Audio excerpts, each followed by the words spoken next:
હાલો દોસ્તો, જય શ્રી કૃષ્ણ. કેમ છો બધા? મજામાં ને? હવે આપણે આ વિડીયો ખાસ બહેનો માટે બનાવવાનો છે કે આપણે બહેનો છે એ રસોડામાં રાંધવા ચીંધવા માટે આપણે ખાસ આપણે રસોડામાં રહેતા હોય, પણ એક ખાસ ધ્યાન રાખવાની છે. આજે મારી હારે જે બનાવ બન્યો હોય તમારી હારે ન બને એટલા માટે કે આપણે ઉભા હું તમને એક નમૂનો બતાવું.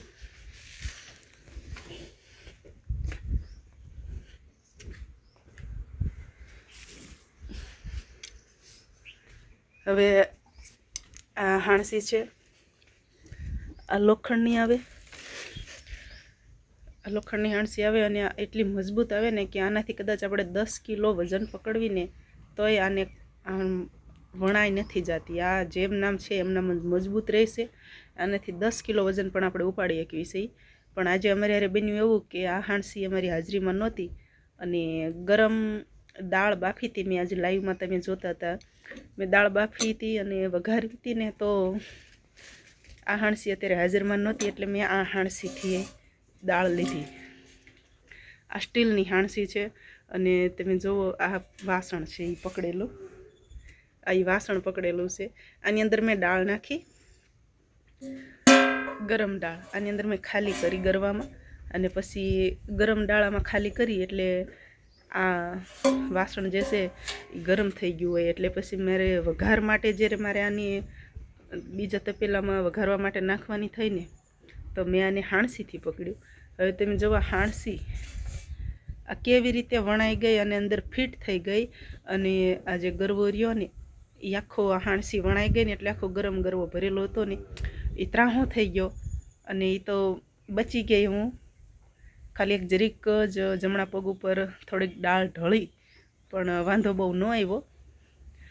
એટલે જો આવી હાણસી તમે રસોડામાં ઉપયોગ લેતા હોય ને ઉપયોગમાં, તો આ હાણસીને આની ઉપર બહુ વિશ્વાસ કરવો નહીં, કારણ કે આ જો વણાઈ ગઈ એટલે આખી ફરી ગઈ. તો આ ગરમ વાસણનું જે પાણી હતું, રસો હતો, એ ગરમ પાણી મારા પગ ઉપર પડ્યું એટલે વાંધો નથી આવ્યો.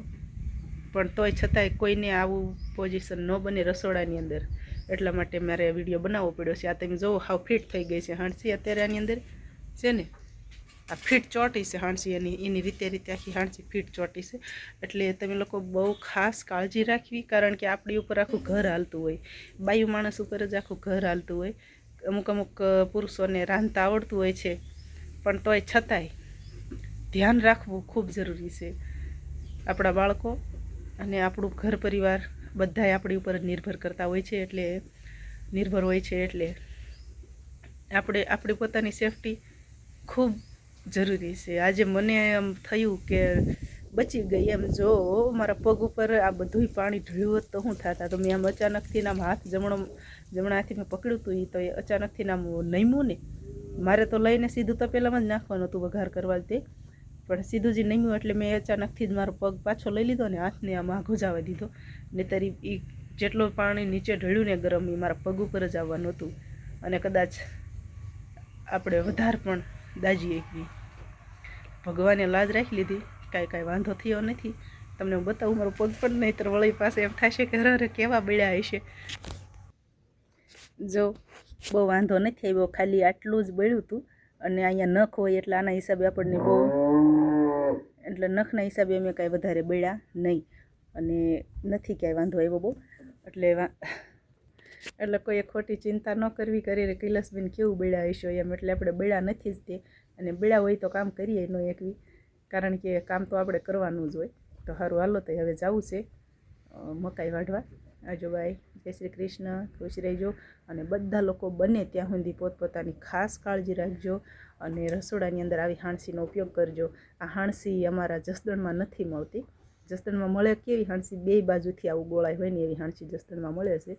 અને હાણસી છે અમારા પ્રાંતિજની હાણસી છે. આ કેટલા વર્ષો થઈ ગયા. અમારે અહીં કાળાસર મુન્નાભાઈ છે ને, એ મુન્નાભાઈ પણ આવી હાણસી મંગાવી હતી. મને કે બેન આ ક્યાંથી હાણસી આવી લઈ આવી? મેં કીધું મારા પિયરની છે, મારા પપ્પા લાવ્યા હતા પ્રાંતિજથી.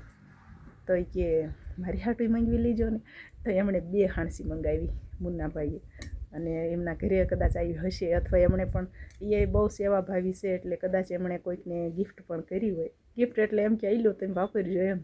આ શ્રીફળ ફોલવામાં પણ બહુ કામમાં આવે છે અને દરેક રીતે સેફટીવાળી હાણસી છે આ. અને આ રહીને આ હાણસીનો ભરોસો નહીં કરવાનો, આ ક્યારેક આપણે એને દજાડે એવી હોય. સારું હાલો, પોતપોતાનું ખાવ ધ્યાન રાખજો બને ત્યાં સુધી, કારણ કે આપણું આ કુદરતનું બનાવેલું શરીર છે ને એક વખત ખોરવાય ને ખોટકાય છે ને તો પછી રિપેરિંગ થતાં વાર લાગી જાય છે. સારું હાલો, બાય. જય શ્રી કૃષ્ણ. જય શ્રી કૃષ્ણ. ખુશ રહેજો.